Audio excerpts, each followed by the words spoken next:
हमारे धर्म ग्रंथों में कुछ ऐसे बच्चों के बारे में बताया है जिन्होंने कम उम्र में ही ऐसे काम किए हैं जिन्हें करना किसी के बस की बात नहीं थी, लेकिन अपनी ईमानदारी, निष्ठा और समर्पण के बल पर उन्होंने मुश्किल काम को भी आसानी से कर दिया था। आज हम आपको 8 ऐसे ही बच्चों के बारे में बता रहे हैं। बालक ध्रुव की कथा का वर्णन श्रीमद् भगवद गीता में मिलता है। उसके अनुसार ध्रुव के पिता का नाम उत्तानपाद था। उनकी 2 रानियां थीं, सुनीति और सुरुचि। ध्रुव सुनीति का पुत्र था। एक बार सुरुचि ने बालक ध्रुव को यह कहकर राजा उत्तानपाद की गोद से उतार दिया कि मेरे गर्भ से पैदा होने वाला ही गोद और सिंहासन का अधिकारी है। बालक ध्रुव रोते हुए अपनी माता के पास पहुंचा। माँ ने उसे भगवान की भक्ति के माध्यम से ही लोक परलोक के सुख पाने का ज्ञान दिया। माता की बात सुनकर ध्रुव ने घर छोड़ दिया और वन में पहुंच गया। वहाँ देवर्षि नारद की कृपा से ओम नमो भगवते वासुदेवाय मंत्र की दीक्षा ली। यमुना नदी के किनारे मधुवन में बालक ध्रुव ने इस महामंत्र की बोलकर घोर तपस्या की। इतने छोटे बालक की तपस्या से खुश होकर भगवान विष्णु प्रकट हुए। भगवान विष्णु ने बालक ध्रुव को ध्रुव लोक प्रदान किया। आकाश में दिखाई देने वाला ध्रुव तारा बालक ध्रुव का प्रतीक है। गुरु भक्त आरुणि। महाभारत के अनुसार आयुधौम्य नाम के ऋषि थे। उनके एक शिष्य का नाम आरुणि था। वह पांचाल देश का रहने वाला था। आरुणि अपने गुरु की हर आज्ञा का पालन करता था। एक दिन गुरुजी ने उसे खेत की मेड़ बांधने के लिए भेजा। गुरु की आज्ञा से आरुणि खेत पर गया और मेड़ बांधने का प्रयास करने लगा। काफ़ी प्रयत्न करने के बाद भी जब वह खेत की मेड़ नहीं बांध पाया तो मेड़ के स्थान पर वह स्वयं लेट गया ताकि पानी खेत के अंदर ना आ सके। जब बहुत देर तक आरुणि आश्रम नहीं लौटा तो उसके गुरु अपने अन्य शिष्यों के साथ उसे ढूंढते हुए खेत तक आ गए। यहाँ आकर उन्होंने आरुणि को आवाज़ लगाई। गुरु की आवाज़ सुनकर आरुणि उठ खड़ा हुआ। जब उसने पूरी बात गुरुजी को बताई, आरुणि की गुरु भक्ति देखकर गुरु आयुधौम्य में बहुत प्रसन्न हुए और उन्होंने सारे वेद और धर्म शास्त्रों का ज्ञान होने का आशीर्वाद दिया।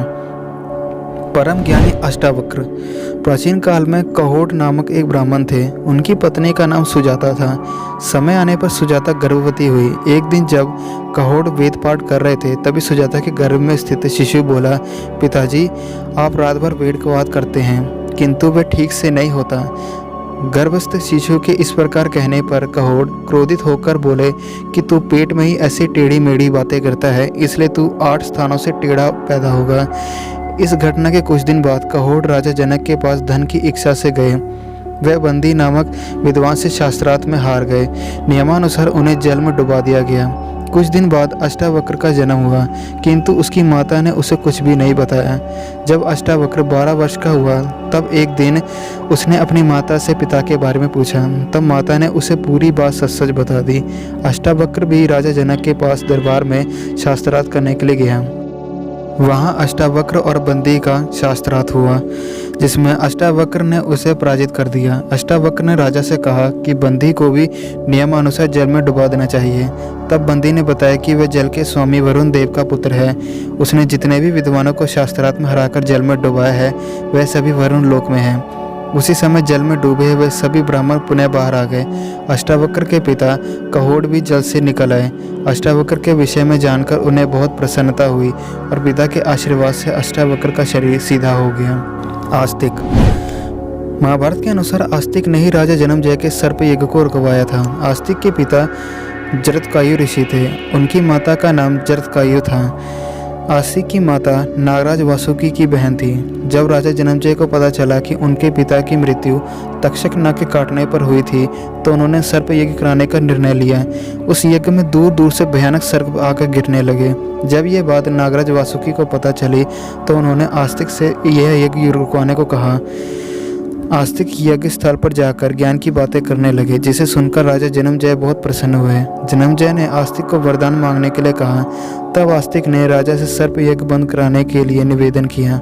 राजा जन्मेजय ने पहले तो ऐसा करने से इनकार कर दिया, लेकिन बाद में वहां उपस्थित ब्राह्मणों के कहने पर उन्होंने सर्प यज्ञ को रोक दिया और आस्तिक की प्रशंसा की।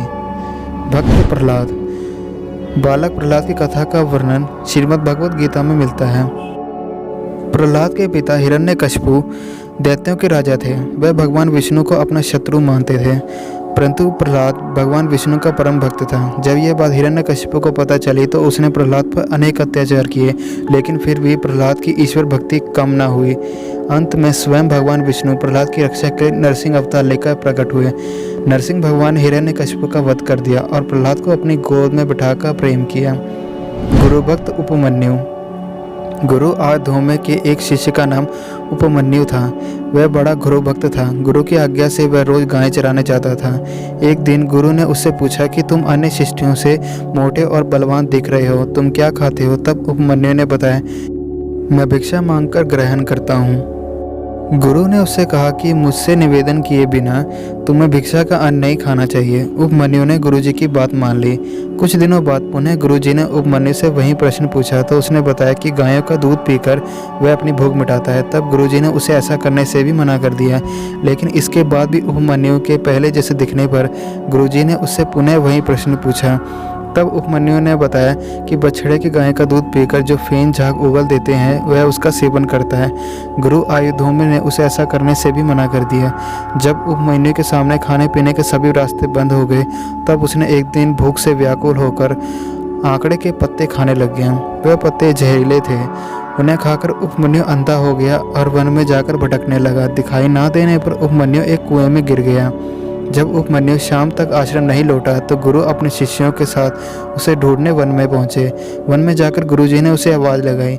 जब उपमन्यु ने बताया कि वह कुएं में गिर गया था, गुरुजी ने उससे इसका कारण पूछा तो उसने सारी बात सच सच बता दी। तब गुरु आयुधोमे ने उपमन्यु को देवताओं के चिकित्सक अश्विनी कुमार की स्तुति करने के लिए कहा। उपमन्यु ने ऐसा ही किया। स्तुति से प्रसन्न होकर अश्विनी कुमार प्रकट हुए और उपमन्यु को एक एक फल देकर बोले कि इसे खाने से तुम पहले ही स्वस्थ हो जाओगे। उपमन्यु ने कहा कि बिना अपने गुरु को निवेदन किए मैं ये फल नहीं खा सकता। उपमन्यु की गुरु भक्ति से प्रसन्न होकर अश्विन कुमारों ने उसे पुनः पहले की तरह स्वस्थ होने का वरदान दे दिया, जिससे उसकी आंखों की रोशनी पुनः लौट आई। गुरु के आशीर्वाद से उसे सारे वेद और धर्मशास्त्रों का ज्ञान हो गया। मार्कंडेय ऋषि। धर्मशास्त्रों के अनुसार मार्कंडेय ऋषि अमर हैं। 8 अमर लोगों में मार्कंडेय ऋषि का नाम भी आता है। इनके पिता मार्कंडू ऋषि थे। जब मार्कंडू ऋषि को कोई संतान नहीं हुए तो उन्होंने अपनी पत्नी के साथ भगवान शिव की आराधना की। उनकी तपस्या से प्रसन्न होकर भगवान शिव ने उनसे कहा कि उन्हें बुद्धिहीन दीर्घायु पुत्र चाहिए या गुणवान 16 साल का अल्पायु पुत्र। तब मार्कंडू ऋषि ने कहा कि उन्हें अल्पायु लेकिन गुणी पुत्र चाहिए। भगवान शिव ने उन्हें यह वरदान दे दिया। जब मार्कंडेय ऋषि 16 वर्ष के होने वाले थे तब उन्हें यह बात अपनी माता द्वारा पता चली। अपनी मृत्यु के बारे में जानकर वह विचलित नहीं हुए और भगवान शिव की भक्ति में लीन हो गए। इस दौरान सप्त ऋषियों की सहायता से वह ब्रह्मदेव से उनको महामृत्युंजय मंत्र की दीक्षा मिली। इस मंत्र का प्रभाव यह हुआ कि जब यमराज तय समय पर उनके प्राण हरने आए तो शिव भक्ति में लीन मार्कंडेय ऋषि को बचाने के लिए स्वयं भगवान शिव प्रकट हो गए और उन्होंने यमराज के वार से उसे बचाया। बालक मार्कंडेय की भक्ति देखकर भगवान शिव ने उन्हें अमर होने का वरदान दे दिया। गुरु भक्त एकलव्य। एकलव्य की कथा का वर्णन महाभारत में मिलता है। इसके अनुसार एकलव्य निषाद राज हिरण्य का पुत्र था। वह गुरु द्रोणाचार्य के पास धनुर्विद्या सीखने गया था, लेकिन राजवंश का न होने के कारण द्रोणाचार्य ने उसे धनुर्विद्या सिखाने से मना कर दिया। तब एकलव्य ने गुरु द्रोणाचार्य की प्रतिमा बनाई और उसे ही गुरु मानकर धनुर्विद्या का अभ्यास करने लगा। एक बार गुरु द्रोणाचार्य के साथ सभी राजकुमार शिकार के लिए वन में गए।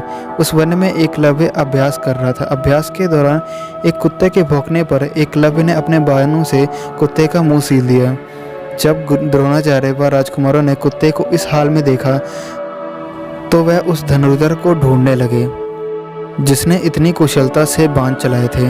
एकलव्य को ढूंढने पर द्रोणाचार्य ने उससे गुरु के बारे में पूछा। एकलव्य ने बताया कि उसकी प्रतिमा के रूप में ही द्रोणाचार्य को अपना गुरु मान लिया है। तब गुरु द्रोणाचार्य ने गुरु दक्षिणा के रूप में एकलव्य के दाहिने हाथ का अंगूठा मांग लिया।